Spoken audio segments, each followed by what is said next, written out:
तो बच्चों यहाँ पर हम पढ़ेंगे बोस-आइंस्टीन स्टैटिस्टिक्स।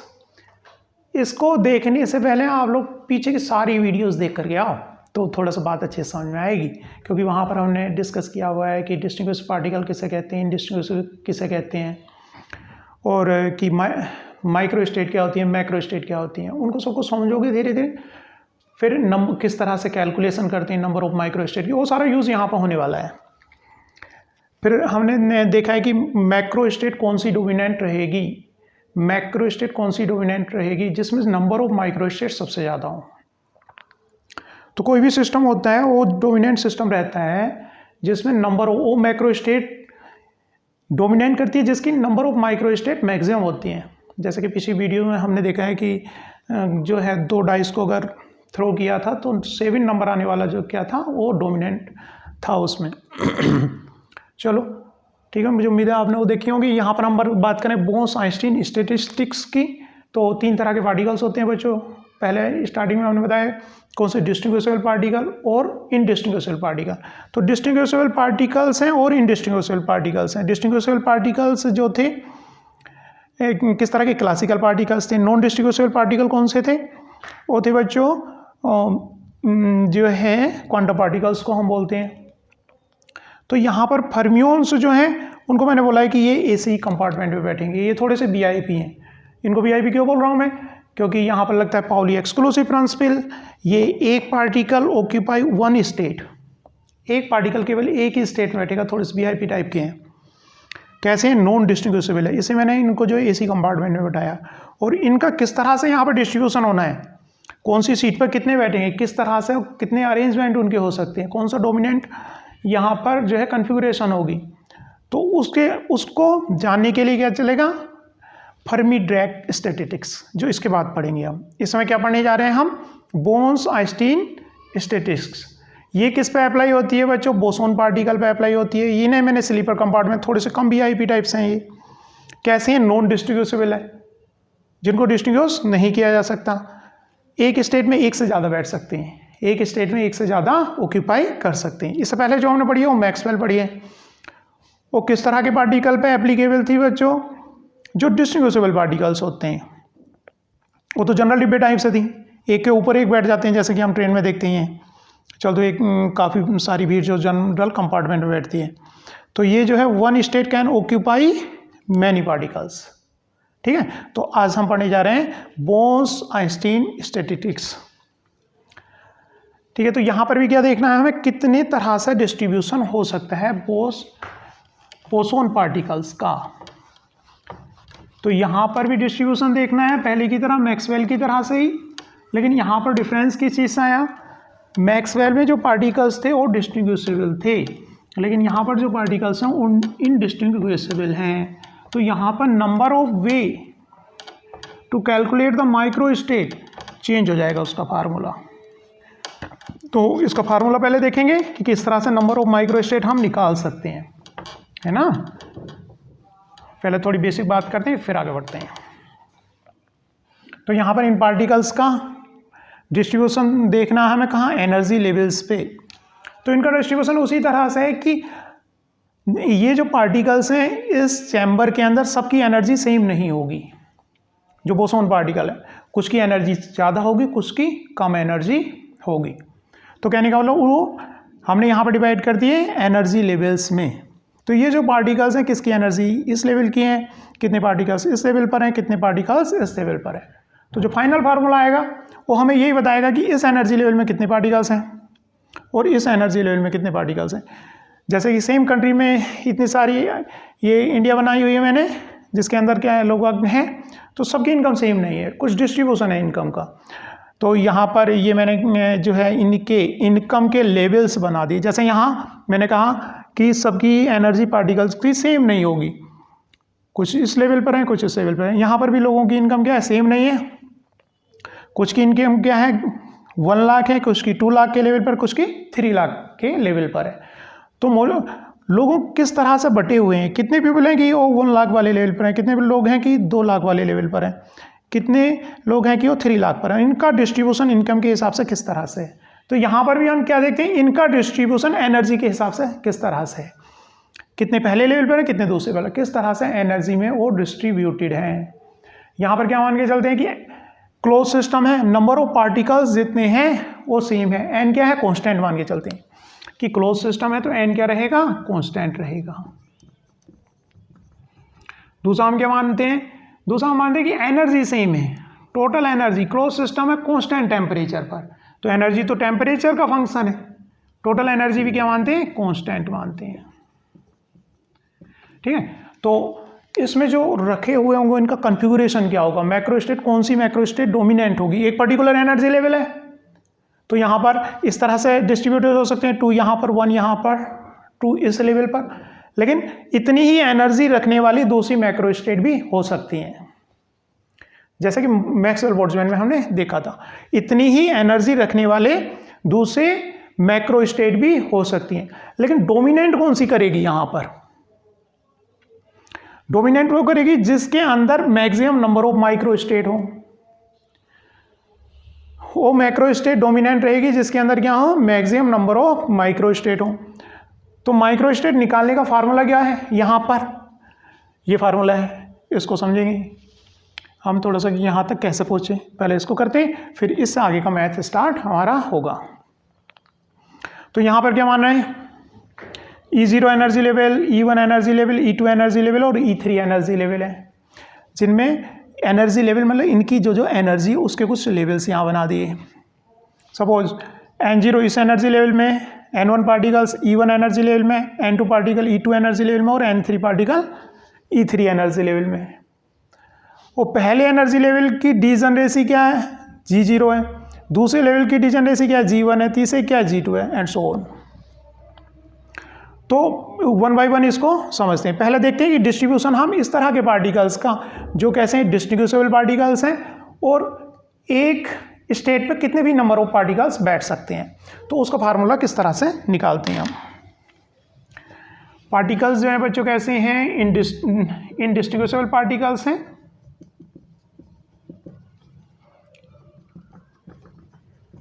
पार्टिकल्स हैं, सपोज पार्टिकल है n, और यहाँ पर number of state in general मान के चले हम, नंबर ऑफ स्टेट मान लें G। कंडीशन क्या है बच्चों, इनडिस्ट्रीब्यूसेबल हैं, एक स्टेट में कितने भी नंबर ऑफ पार्टिकल्स आ सकते हैं, any number of particle can occupy single state. ठीक है, तो इसका डिस्ट्रीब्यूशन किस तरह से होगा n पार्टिकल का G स्टेट में। तो यहाँ पर पहले हम कोई ले लेते हैं, 4 स्टेट ले लेते हैं, 4 स्टेट, ये मैंने 4 स्टेट बना ली, यहाँ पर कुछ पार्टिकल्स बना लिए, इस तरह के पार्टिकल्स बना लिए, 3 पार्टिकल्स बना लिए। तो बच्चों इन दोनों का किस तरह से आपस में मैक्सिमम नंबर ऑफ अरेंजमेंट हो सकते हैं, तो यहाँ पर ये इसको डिफरेंट अप्रोच ली गई नंबर ऑफ वेज निकालने के लिए, कि यहाँ पर कितने स्टेट बनाए, 1 2 3 4, ये 4, ये पार्टिकल्स कितने लिए मैंने, इनको कम कर देता हूँ ताकि थोड़ा सा डिफरेंस समझ में आए, 3। तो यहाँ पर 4 में कितने कंपार्टमेंट्स हैं, 3 कंपार्टमेंट्स हैं, 3 पार्टीजन्स हैं, 4 स्टेट में, स्टेट कितनी हैं, 4 हैं।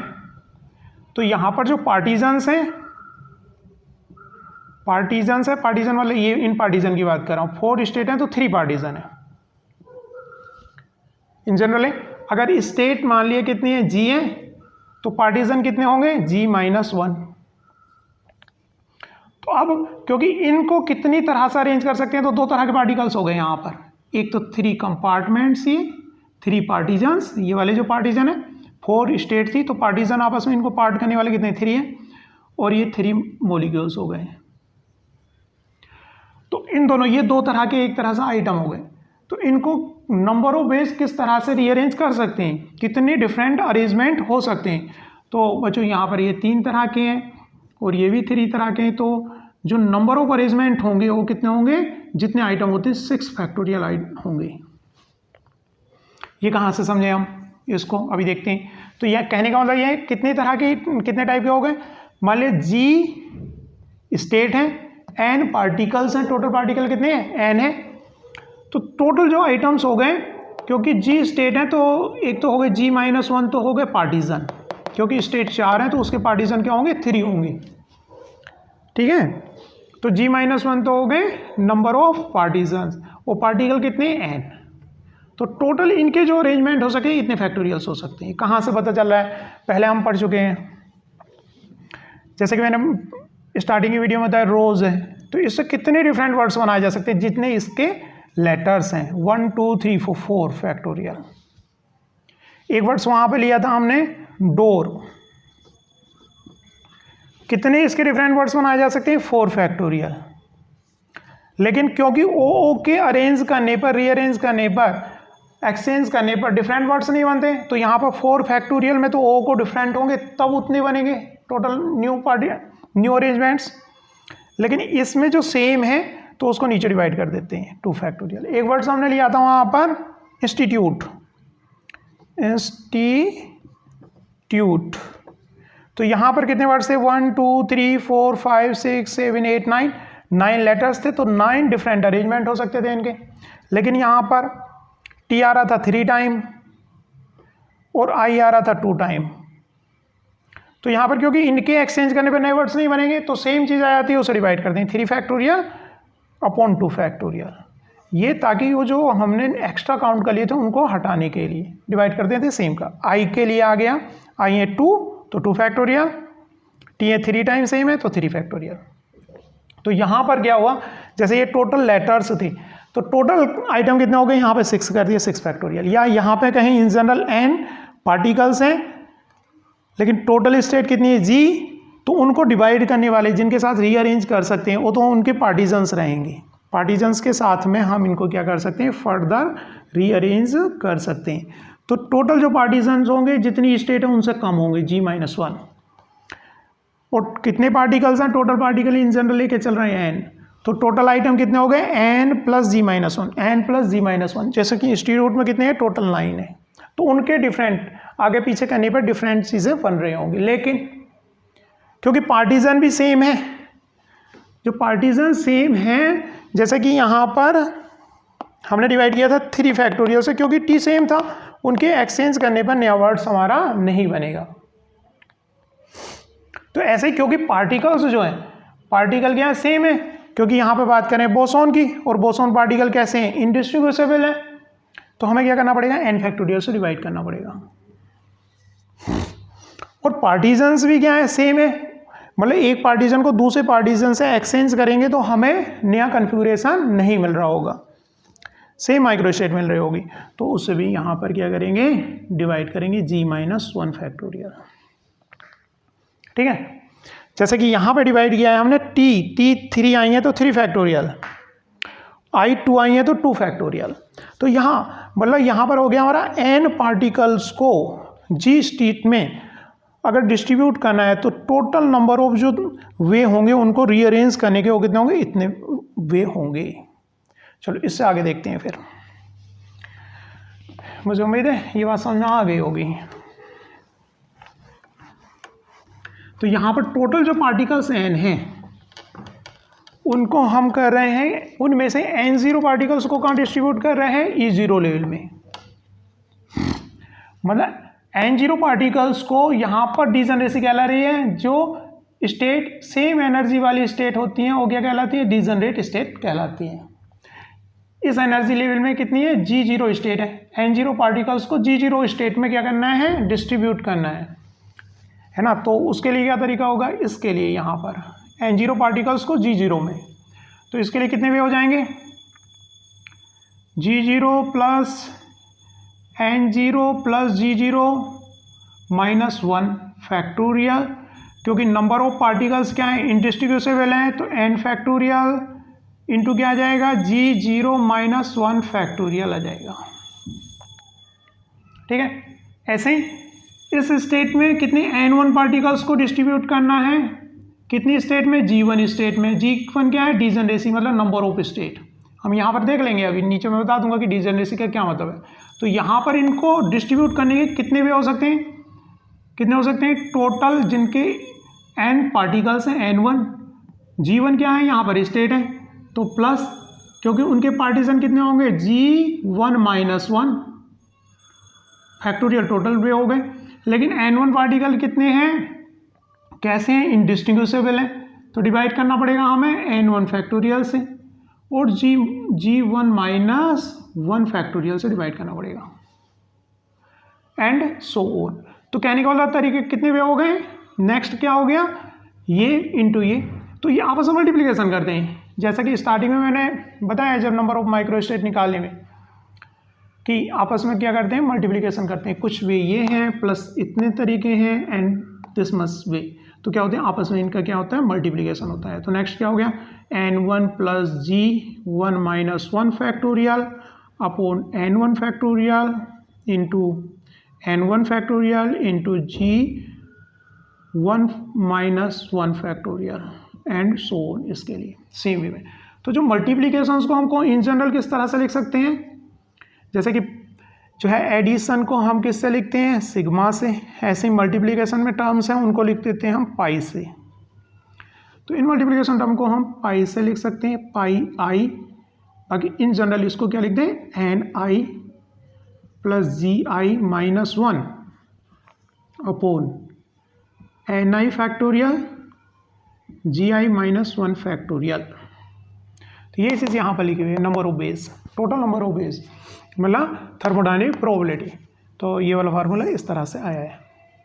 अच्छा, डिजनरेसी का मतलब क्या होता है, जैसे कि हॉस्टल है, कुछ बच्चों को वहाँ पर डिस्ट्रीब्यूट करना है, कुछ बच्चों को ग्राउंड फ्लोर पे, कुछ को फर्स्ट फ्लोर पे, कुछ को सेकेंड फ्लोर पे। तो जो नंबर ऑफ रूम्स हैं एक ही फ्लोर पर, तो क्या कहला रही है, डिजनरेसी कहला रही है। मान लीजिए 4 रूम है एक ही फ्लोर पर, मतलब ऐसे स्टेट जिनकी एनर्जी क्या हो, सेम हो, तो क्या कहलाती है, डिजनरेसी कहलाती है। ये तो 4 स्टेट है, तो 4 डिजनरेसी मतलब 4 कमरे हैं ग्राउंड फ्लोर पर, तो डिजनरेसी क्या होगी, 4 हो गई। इस फ्लोर पर कितने 3 स्टेट्स हैं, तो डिजनरेसी क्या होगी, 3 होगी। इसमें कितने 2 स्टेट्स हैं, 2 रूम है, तो डिजनरेसी क्या होगी, 2 हो गई। और सपोज 10 बच्चों को यहाँ पर डिस्ट्रीब्यूट करना है इन कमरों में, 5 बच्चों को इन कमरों में डिस्ट्रीब्यूट करना है, 2 बच्चों को इन कमरों में डिस्ट्रीब्यूट करना है, और जो बच्चे हैं वो मान के चलो कि डिस्ट्रीब्यूटेबल है नहीं, तो इनको किस तरह कितने वे में वो रीअरेंज किया जा सकता है उन कमरों में। तो यहाँ इसी के अकॉर्डिंग हम क्या लिखेंगे, इसको थोड़ा सा देख लेते हैं और सिंप्लीफाई हो जाएगा।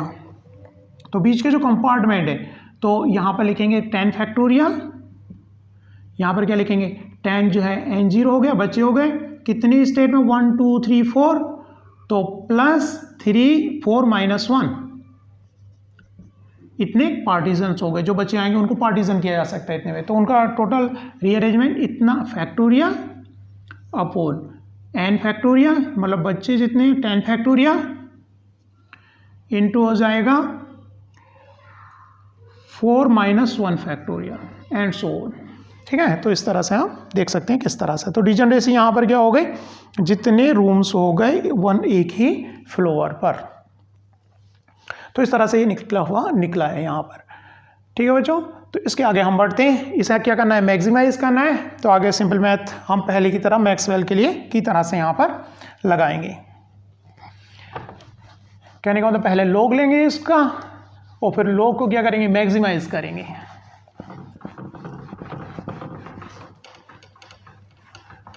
लॉग ln लेंगे, फिर ln लेने के बाद हम क्या लगाएंगे, स्टर्लिंग अप्रोक्सीमेशन लगाएंगे, फिर उसके बाद क्या करेंगे, डिफ्रेंसिएशन उसका करेंगे। डिफ्रेंसिएशन करके उसको 0 के बराबर रख देंगे ताकि हम निकाल सकें मैक्सिमम नंबर ऑफ माइक्रोस्टेट। फिर लैग्रांजे अनडिटरमाइंड मेथड से उसको सोल्व करेंगे। चलो देखते हैं किस तरह से करेंगे।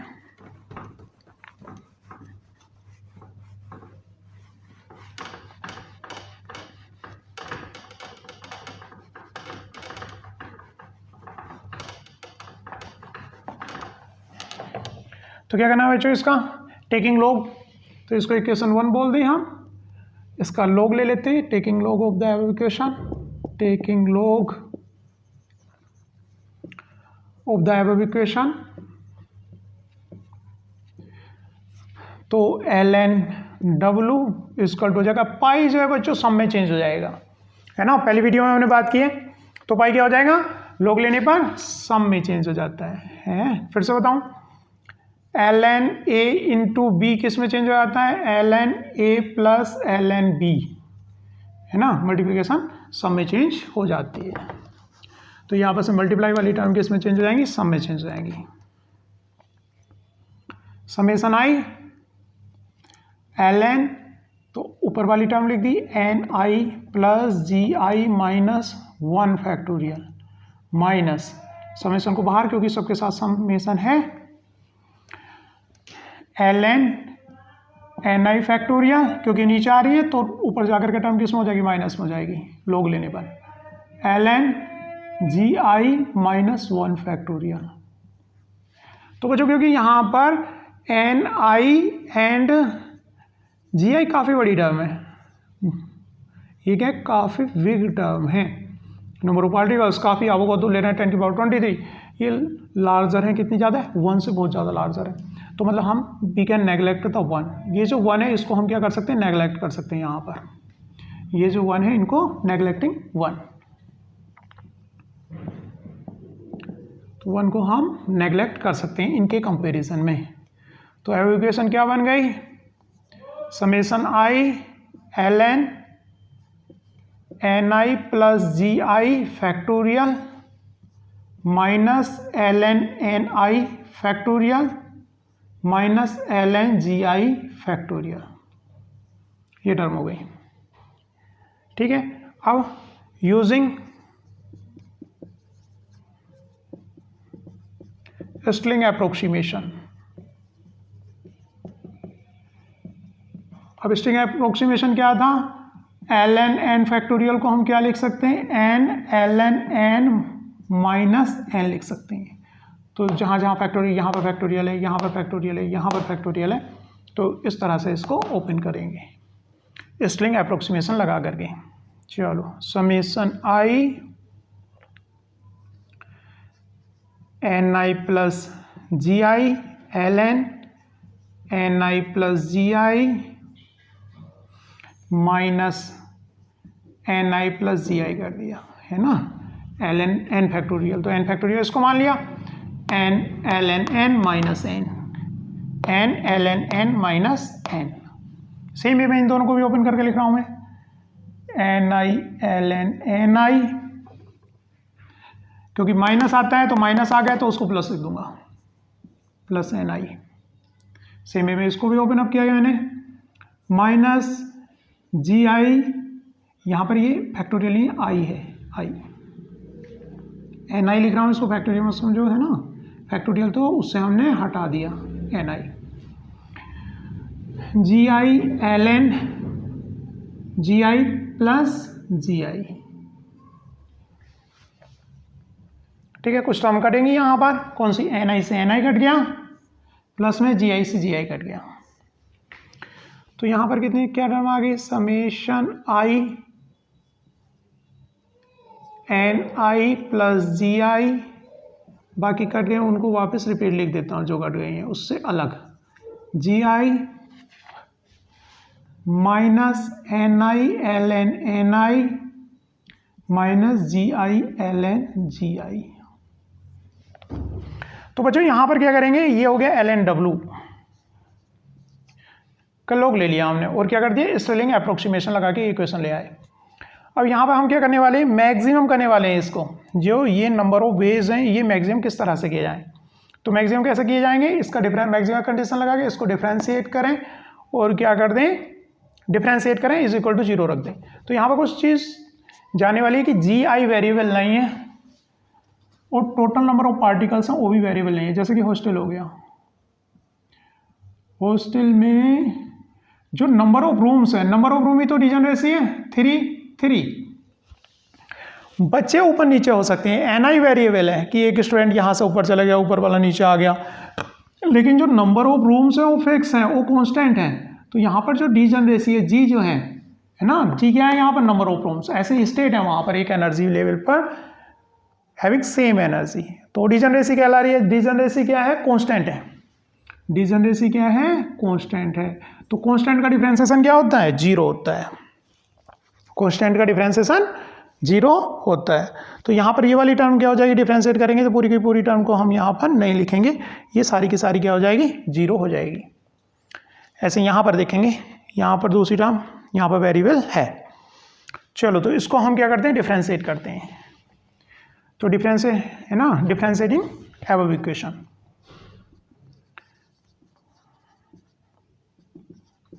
डिफ्रेंशिएटिंग अबव इक्वेशन, इस इक्वेशन को डिफ्रेंशिएट करते हुए, तो मैं ऊपर लिखता हूँ इसको डिफ्रेंशिएट करते हुए। तो यहाँ तक कुछ नहीं किया है हमने। थर्मोडायनामिक प्रोबेबिलिटी मतलब नंबर ऑफ माइक्रोस्टेट निकालने का एक तो वे देखा है किस तरह से निकालते हैं, और उसको क्या करने जा रहे हैं हम, मैक्सिमम करने जा रहे हैं कि किस तरह से मैक्सिमम नंबर ऑफ वे में किए जाएं, क्योंकि जो मैक्सिमम नंबर ऑफ वेज होंगे वही क्या रहती है, माइक्रोस्टेट डोमिनेंट होती है। चलो तो इसका डिफ्रेंसिएशन हमें करना है। तो मैं यहाँ पे लिख रहा हूँ DLN is equal to summation i. तो इसका तो दो पार्ट में करेंगे, first function into second function. First को कांस्टेंट रखते हुए सेकेंड का डिफ्रेंसिएशन, सेकेंड को कांस्टेंट रखते हुए फर्स्ट का डिफ्रेंसिएशन। जो दो वेरिएबल्स होते हैं first function into second function का डिफ्रेंसिएशन है। तो यहाँ पर देखते हैं, फर्स्ट को कांस्टेंट रखते हुए NI प्लस GI, सेकेंड का डिफ्रेंसिएशन।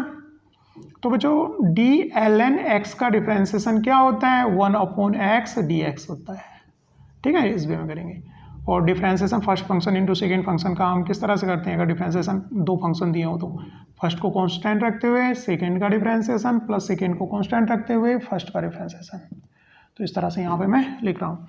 तो इसको कांस्टेंट रखा, इसका डिफ्रेंसिएशन कर रहा हूँ, तो क्या आएगा 1/x dx। तो क्या आएगा 1/NI प्लस GI। फिर इसका डिफ्रेंसिएशन dx, x क्या हो गया यहाँ पर NI GI हो गया। तो GI क्या है, कांस्टेंट है, वहाँ पे बताया मैंने कांस्टेंट है। तो NI का डिफ्रेंसिएशन, तो क्या आ गया DNI। ठीक है, तो इस टर्म का डिफ्रेंसिएशन हमारा हो गया। अब अगला करते हैं। हाँ, तो हमने क्या किया, इसको कांस्टेंट रखा था, इसका डिफ्रेंसिएशन किया था। अब क्या करेंगे, इसको कांस्टेंट रखेंगे, इसका डिफ्रेंसिएशन करेंगे, plus ln NI plus GI, ln NI plus GI, इसका डिफ्रेंसिएशन करेंगे तो GI तो कांस्टेंट है, तो यहाँ से टर्म क्या रह जाएगी, NI रह जाएगी केवल, DNI, क्योंकि ये कांस्टेंट है, कांस्टेंट का डिफ्रेंसिएशन 0, तो टर्म गायब हो जाएगी। तो यहाँ क्या रह गया, DNI आ गया। अब minus same first function into second function मानते हुए इसका डिफ्रेंसिएशन करेंगे, तो माइनस NI, LNI का करेंगे, तो यहाँ से LNI का differentiation 1/NI DNI, 1/NI DNI हो गया। ठीक है, माइनस, अब क्या करेंगे, इसको पहले इसको रखा हमने कांस्टेंट, इसका डिफ्रेंसिएशन, फिर सेकेंड फंक्शन को रखेंगे पहले का डिफ्रेंसिएशन, ln NI DNI, और इसका डिफ्रेंसिएशन तो 0 हो जाएगा उससे, क्योंकि वो सारा कांस्टेंट है। चलो देखते हैं क्या बचा।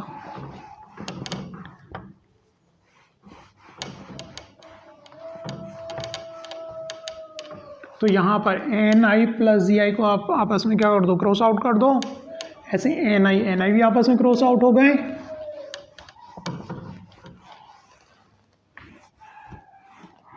देखो NI GI क्रॉस आउट हो गए, NI क्रॉस आउट हो गए। यहाँ पर बचा DNI प्लस का, यहाँ पर बचा माइनस DNI, तो ये भी आपस में क्या हो गए, क्रॉस आउट हो गए एक दूसरे से। ये कट गया और ये वाली साइड, दोनों टर्म आपस में कैंसिल आउट हो गई।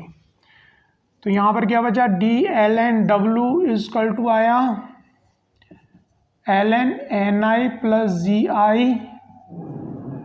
DNI minus ln NI DNI, ये टर्म बची। इस टर्म को क्या लिख सकते हैं हम, और समेशन हमारा चल रहा है साथ में, समेशन आई क्या लिख सकते हैं, ln NI plus GI upon NI। तो इक्वेशन हो गई 1 कह देता है इसको। अब यहाँ से जो NI आएगा वो मैक्सिमम आएगा, लेकिन खाली मैक्सिमम NI नहीं निकालना है, दो कंडीशन के साथ निकालना है NI। क्लोज सिस्टम है ना, तो सिस्टम कैसा है, सिस्टम जो हम कंसीडर कर रहे हैं, सिस्टम कंसीडर कर रहे हैं क्लोज्ड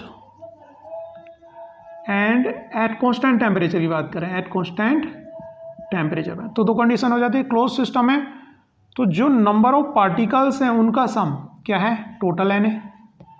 यहाँ पर 3 पार्टिकल, यहाँ पर 2 पार्टिकल, वहाँ पर 1 पार्टिकल, तो सबको ऐड करेंगे जितने टोटल पार्टिकल्स हैं। अगर इसका डिफ्रेंसिएशन किया जाए DNI, क्योंकि टोटल पार्टिकल तो क्या है, कांस्टेंट है, तो कांस्टेंट का डिफ्रेंसिएशन क्या होता है, 0 होता है, तो ये क्या हो जाएगा, 0 हो जाएगा। इक्वेशन 2 एट कांस्टेंट टेम्परेचर की हम बात कर रहे हैं, तो जो टोटल एनर्जी होगी, टोटल एनर्जी कैसे निकालेंगे, EINI equal to total energy system की। मान लीजिए यहाँ पर 2 पार्टिकल्स हैं, कितने, एक पार्टिकल कितनी एनर्जी है, यहाँ पर 2 पार्टिकल्स हैं, उनकी एनर्जी E0 है और ये 2 है, तो ये एनर्जी कितनी होगी, 2 इंटू E0। यहाँ पर सपोज कितने 3 पार्टिकल्स हैं, एनर्जी कितनी है, E1 है, तो प्लस 3 पार्टिकल इंटू एनर्जी ये E1 जो भी है, तो मतलब ये क्या लिखा जा सकता है, इनका समेसन एडिशन, इस तरह एंड सो ऑन। समेसन क्या लिखा जा सकता है, NIEI लिखा जा सकता है। टोटल एनर्जी क्या आएगी, UI। एट कांस्टेंट टेम्परेचर पर क्या है, वो कांस्टेंट है, तो इसका डिफरेंशिएशन क्या आएगा, समेशन EI/DNI इक्वल टू 0 का, क्योंकि कांस्टेंट का डिफरेंशिएशन क्या होता है, 0 होता है। तो यहाँ पर जो मैक्सिमा की कंडीशन है, मैक्सिमम NI हमें निकालना है, ऐसी कॉन्फ़िगरेशन जो मैक्सिमम माइक्रोस्टेटर है, लेकिन कब, इन 2 कंडीशन के साथ में। तो किस तरह से कैलकुलेट करें, इसको कैलकुलेट किया है लैरेंजे ने, है ना। तो सॉल्विंग एबव इक्वेशन, ये अप्लाइंग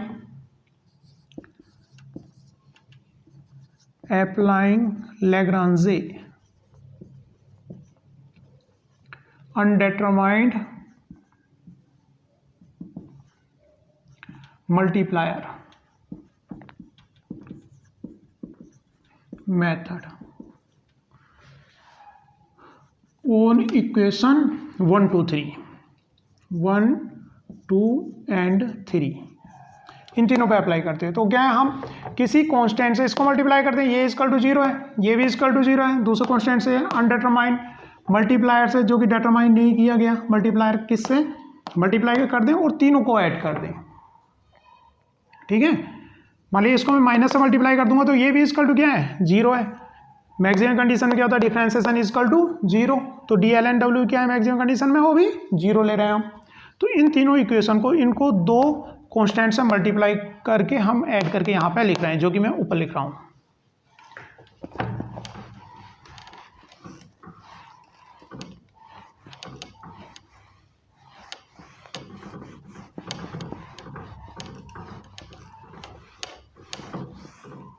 वो इक्वेशन हटा दी, चलो कोई नहीं। तो हमारी जो ये इक्वेशन थी, उसको आई थी हमारी क्या, LN इक्वेशन थी हमारी NI plus GI upon NI, NI plus GI upon NI, ये इक्वेशन थी। इसको कहा मैंने, NI माइनस से मल्टीप्लाई कर दें प्लस इसको, और आगे इसमें समय क्या है, समेसन आई, समेसन मैंने सब तीनों इक्वेशन से कॉमन ले लिया, जो यहाँ पर इक्वेशन लिखी थी, प्लस अल्फा से मल्टीप्लाई करके ये बीटा से मल्टीप्लाई करी इसको, plus alpha plus beta EI, तीनों में DNI था, मैंने कॉमन ले लिया, यहाँ पर DNI है, यहाँ पर DNI है, अल्फा से मल्टीप्लाई इसको किया प्लस बीटा से। तो ये लैग्रांजे अनडिटरमाइंड मल्टीप्लायर है, मतलब इनको मल्टीप्लाई कर दें तो तीनों एक साथ कंडीशन, मतलब इसका तो मैक्सिमम की कंडीशन तब निकलेगी आएगी, मैक्सिमम नंबर ऑफ कॉन्फ़िगरेशन तो होने ही चाहिए, लेकिन किन कंडीशन के साथ में, जब नंबर ऑफ पार्टिकल्स क्या हो, कांस्टेंट हो, और टोटल एनर्जी भी क्या हो, कांस्टेंट हो। इज इक्वल टू, तीनों 0 है तो इज इक्वल टू 0। तो यहाँ पर ये तो 0 होगा नहीं, क्योंकि नंबर ऑफ पार्टिकल्स चेंज करके हम क्या निकाल रहे हैं, मैक्सिमम कॉन्फ़िगरेशन, ऐसा कॉन्फ़िगरेशन जिसमें क्या हो, नंबर ऑफ माइक्रोस्टेट मैक्सिमम हो। तो ये तो 0 है नहीं, तो ये जो ब्रैकेट है इट मस्ट बी 0, तभी तो ये 0 होगा, इंटू ये तो 0 है नहीं, तभी तो 0 आएगा मल्टीप्लाई करके। तो यहाँ से पता चला है हमें, hence minus LN NI plus GI upon NI plus alpha plus beta EI equal to क्या आ रहा है, 0 आ रहा है। इसे इक्वल से इधर ले गया हमें, तो क्या है, LN NI plus GI upon NI equal to क्या हो गया, बराबर से उधर ले जाएंगे, इक्वल से उधर, तो साइन चेंज हो जाएगा, अल्फा प्लस बीटा EI। तो LN को इधर ले गए, तो LN क्या चला जाएगा, ये टर्म किस में चली जाएगी, E की पावर में चली जाएगी। कहाँ पर चली जाएगी ये टर्म, E की पावर में ये टर्म चली जाएगी। तो यहाँ पे कितना आ गया, n I plus ji i upon n i equal to term कहाँ पे चलेगी, ई की पावर में alpha plus beta e i, 1 plus ji i upon n i से डिवाइड कर दिया इजकल टू ई की power alpha plus beta e i हो गया। तो g i upon n i equal to क्या आ गया, e alpha plus beta e i, 1 को इधर ले गया, ये हो गया -1। तो इसको हम दूसरे वे में क्या लिख सकते हैं, इसको पलट सकते हैं, जो डिनोमिनेटर है उसको ऊपर ले जा रहा हूँ, तो इसको किस फॉर्म में लिख सकते हैं, n i upon g i equal to 1 upon e की power alpha plus beta e i -1। तो जो इस तरह से ये number of configuration, number of particles किस एनर्जी स्टेट में कितने होंगे, ई आई में कितने होंगे, ई वन में कितने होंगे, एन वन होंगे, तो इस फार्मूले से हम उनको क्या कर सकते हैं, कैलकुलेट कर सकते हैं। इसको रीअरेंज फॉर्म में किस तरह से लिखा जा सकता है, n i is equal to g i upon e की power alpha plus beta e i -1। ठीक है, इस तरह से इसको लिखा जा सकता है। ओके बच्चों, थैंक यू।